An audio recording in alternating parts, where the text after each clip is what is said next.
Social মিডিয়াতে upload করা আমাদের ম্যাক্সিমাম ফটোই কিন্তু পোর্ট্রেট মোডের হয়ে থাকে। আমরা যখন ফেসবুকে আমাদের পোর্ট্রেট মোডের ছবিগুলো আপলোড করি তখন কিন্তু কোনো ঝামেলা পোহাইতে হয় না, কিন্তু আমরা যখন আমাদের পোর্ট্রেট মোডের ছবিগুলো ইনস্টাগ্রামে আপলোড করতে যাই তখন কিন্তু আমাদের একটু সমস্যায় পড়ে যেতে হয়। বিষয়টি একটু ক্লিয়ার করার জন্য আমরা চলে যাচ্ছি ইনস্টাগ্রামে এবং এখানে আসার পরে আপলোডের জায়গাতে আমরা একটি ফটো সিলেক্ট করে নিয়েছি এবং ফটোটি সিলেক্ট করে নেওয়ার পরে দেখতে পাচ্ছেন আমাদের যে ফটোর নির্দিষ্ট সাইজ সেটি কিন্তু আমরা দেখতে পাচ্ছি না, এখানে কিন্তু কেটে যাচ্ছে এবং ইনস্টাগ্রামের দেওয়া দুটি সাইজে কিন্তু আমাদের ফটোটি ফিট হয়ে যাচ্ছে। এতে করে আমাদের ফটোর কিছু অংশ বাদ পড়ে যায়, যেটি আমরা অনেকেই এক্সপেক্ট করি না। তো আজকে এই সমস্যাটির সমাধান আমরা বের করব একটি ট্রিক ইউজ করে। না আমরা ছবিটি ক্রপ করব, না আমরা ছবিতে কোনো হোয়াইট ব্যাকগ্রাউন্ড ইউজ করব। তো পুরো বিষয়টি জানতে হলে ভিডিওটি কন্টিনিউ করুন। আপনাদের সাথে আছে আমি আলিফ, আপনারা দেখছেন টেক স্টুডেন্ট। ভিডিওটি শুরু করার আগে বলতেছি, আপনারা যদি ফেসবুক পেজ থেকে আমার ভিডিওটি দেখে থাকেন তাহলে প্লিজ পেজে লাইক দিয়ে আমার সঙ্গে থাকবেন এবং ইউটিউব চ্যানেল থেকে দেখে থাকলে অবশ্যই চ্যানেলটি সাবস্ক্রাইব করে আমার পাশে থাকবেন। এই যে নিচ থেকে চ্যানেলটি সাবস্ক্রাইব করে দিবেন, দিয়ে আমার পাশে থাকবেন। তো আর বেশি কথা না বলে চলুন যাওয়া যাক মূল ভিডিওতে।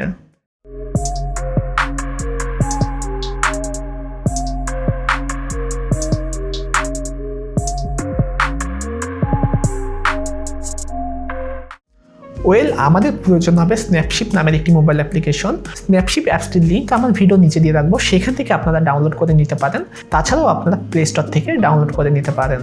ওকে, প্রথমে আমরা স্ন্যাপশিপ অ্যাপসটি ওপেন করে নিব এবং ওপেন করে এখানে প্লাস আইকন থেকে আমরা যেই ফটোটি ইনস্টাগ্রামে আপলোড করব সেই ফটোটি এখানে সিলেক্ট করে নিব। তো আমাদের ফটোটি ইনপুট হয়ে গেছে। এবার আমরা চলে যাব টুলসে। টুলস থেকে আমরা এক্সপান্ড নামের একটি অপশন পেয়ে যাব, এখানে আমরা ক্লিক করব।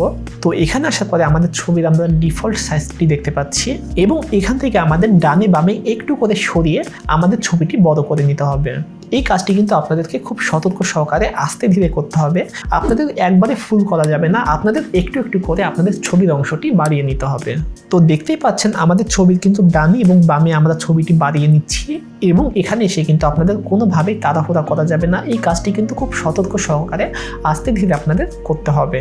তো এখান থেকে আমাদের ছবিটি প্রয়োজন মতো বড় করে নেওয়ার পরে এই টিক চিহ্নে আমরা ক্লিক করব।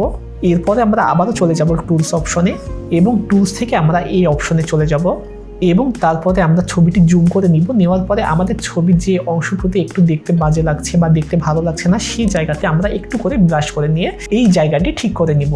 এই কাজগুলো কিন্তু আপনাদের খুব সতর্ক সহকারে খুব আস্তে ধীরে করতে হবে। আপনারা ড্রয়িংয়ের মাধ্যমে এইভাবে আস্তে ধীরে আপনারা কাজটি করে নেবেন। ওকে, আমাদের ছবিটি কাজ করা হয়ে গেছে। এবার এই টিক চিহ্নে ক্লিক করব এবং স্ন্যাপশিপ অ্যাপস থেকে আমরা আমাদের ছবিটি সেভ করে নিব এবং আমরা চলে যাচ্ছি ইনস্টাগ্রামে। এখান থেকে আমরা আপলোডের জন্য সেই ফটোটি আমরা সিলেক্ট করে নিব এবং আপলোডের জন্য সেই ফটোটি সিলেক্ট করে নেওয়ার পরে দেখতে পাচ্ছেন এখানে কিন্তু আমাদের ফটোর উপরের অংশ বা নিচের অংশ কোনো অংশ কেটে যাচ্ছে না এবং আমাদের ফটোর যে নির্দিষ্ট সাইজ সেটি কিন্তু আমরা এখানে পেয়ে যাচ্ছি। আমাদের ফটোটি কিন্তু কোনো অংশে ক্রপ হচ্ছে না এবং দেখতেই পাচ্ছেন আমাদের কিন্তু সম্পূর্ণ ছবিটি আপলোড হচ্ছে। আজকের ভিডিওটি ছিল এতটুকুই এবং আপনারা চাইলে এই সিস্টেমে আপনাদের ফটোটি আপনারা আপলোড করতে পারেন, তাতে আপনাদের কোনো অংশ কেটে যাবে না। এবং ভিডিওটি যদি আপনার উপকারে আসে তাহলে একটি লাইক করে আমার পাশে থাকবেন এবং এই ট্রিকটি অনেকেই জানে না, সেই জন্য আপনাদের ফ্রেন্ডদের মাঝে আমার ভিডিওটি শেয়ার করে সবার মাঝে দেখিয়ে দিবেন, যেন আপনার বন্ধুরা ফটো আপলোড করার সময় এই সমস্যাতে না পড়তে হয়। তো আপনি যদি আমার চ্যানেলে নতুন দর্শক হয়ে থাকেন তাহলে প্লিজ চ্যানেলটি সাবস্ক্রাইব করে আমার পাশে থাকবেন এবং লাইক কমেন্ট শেয়ার করে আমাকে নেক্সট ভিডিও বানানোর জন্য উৎসাহিত করবেন। সবাই ভালো থাকবেন, সুস্থ থাকবেন। আজকের মতো এখানেই। আসসালামু আলাইকুম।